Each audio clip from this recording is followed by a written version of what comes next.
শ্বশুরবাড়িতে সেই ভোর ৫টা থেকে সারাদিন অক্লান্ত পরিশ্রম করার পরও দিন শেষে কারোরই মন পেলাম না। বাড়িতে আমরা দুই যা, আমি সবচেয়ে বড়। শ্বশুর শাশুড়ি এবং অন্যান্য সবার কাছ থেকে শুনে আসছি বড় বউদের নাকি অনেক দায়িত্ব, অনেক কাজ। তবে দিন শেষে আমি একটা জিনিস বুঝতে পারছি, বাড়ির বড় বউ হোক আর ছোট বউ হোক, যার বাবার বাড়িতে যত বেশি টাকা আছে, যার বাবার আর্থিক অবস্থা যত বেশি ভালো, সেই শ্বশুর বাড়িতে সম্মান পায়, যত্ন পায়।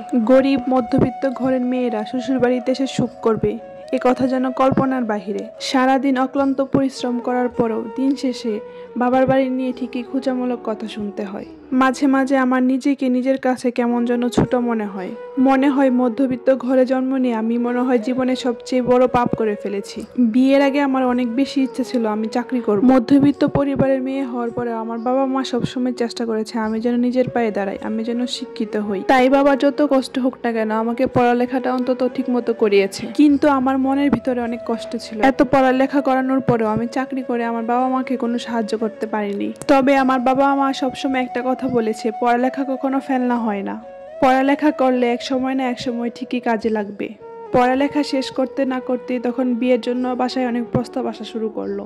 তখন বাবা মা বাধ্য হয়ে, যেহেতু মেয়ের বিয়ের বয়স হয়েছে, তাই বিয়ে দিয়ে দেয়। অনেক বড় জয়েন্ট ফ্যামিলিতে আমাকে বিয়ে দেওয়া হয়। বিয়েটা আমার বাড়ির বড় ছেলের সাথে হয়। বিয়ের পর দিন থেকে আমার শাশুড়ি, আমার খালা শাশুড়ি, আমার চাচি শাশুড়ি আমাকে একটা কথাই বোঝাচ্ছিল, বাড়ির বড় বউদের অনেক দায়িত্ব, অনেক কাজ।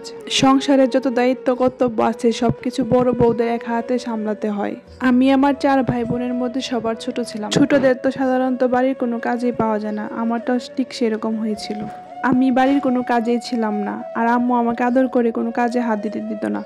সবার আদরে ছিলাম আমি, সবার ছোট। আম্মু আমাকে সবসময় বলতো, এখন আর কি কাজ করবি, শ্বশুর বাড়িতে গেলে তো কাজ করতেই হবে, তাই এখন বাবার বাড়িতে আরাম করে থেকে যা। বিয়ের পর থেকে বুঝতে পেরেছি দায়িত্ব জিনিসটা কি। শ্বশুর বাড়িতে আমরা 2 বউ হলো আমার মাথার উপর দিয়ে সব কাজ শেষ হতো, সব দায়িত্ব। কারণ আমার যা, সে চাকরি করতো, তাছাড়া তার বাবার বাড়ির আর্থিক অবস্থা অনেক ভালো। সে বিয়ের আগে বলে দিয়েছিল সে শুধু সংসার সামলাবে না, সে চাকরিও করবে। তার বেলায় কোনো বাধা আসেনি, কারণ তার বাবার আর্থিক অবস্থা ভালো।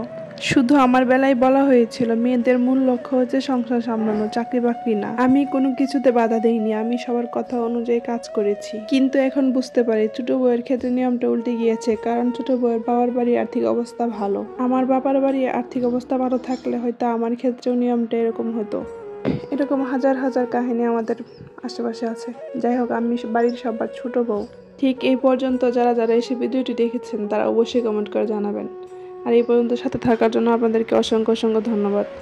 এভাবে পাশে থেকে আমাকে সামনে এগিয়ে যেতে সাহায্য করবেন আশা করি। আসসালামু আলাইকুম।